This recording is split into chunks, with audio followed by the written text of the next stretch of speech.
This video will help you to think about what you are curious to learn more about and how to come up with good keywords related to your interests to help you search for research groups that match your interests. If you already have an idea of what research areas you would like to do research in, that's great. However, many of you may be at the stage where you know you are interested broadly in a field, for example, biology, but you are not sure more specifically what you would like to research within that field, and that is okay too.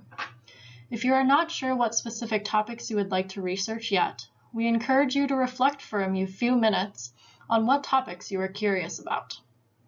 These could be topics that come from a course you've taken, an article or a book you've read, a video or documentary you've watched, or even a conversation you've had with a family or friend. Don't limit yourself to your major or your classes, and it doesn't have to be a topic you already have a lot of knowledge in. You can do research on any topic that you just genuinely have an interest in and want to learn more about. Once you have come up with a couple research areas of interest, now you can start brainstorming keywords that you can use to search for researchers who are doing research on that topic. When you're thinking about keywords and search terms, it is important to consider how broad or how narrow that keyword might be.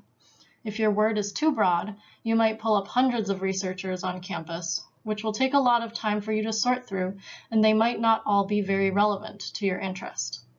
If your word is too narrow, you might only pull up a handful of researchers, which doesn't give you very many options.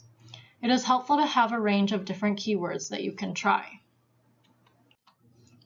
To give you an example of what this might look like, let's give the example of a student who is interested in biology.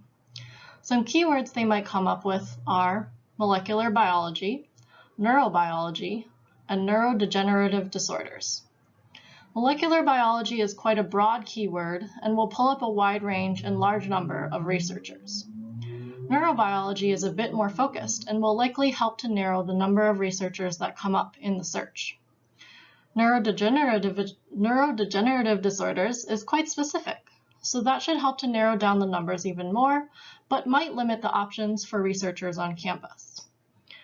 We will be using these keywords as examples in the next video to search for researchers.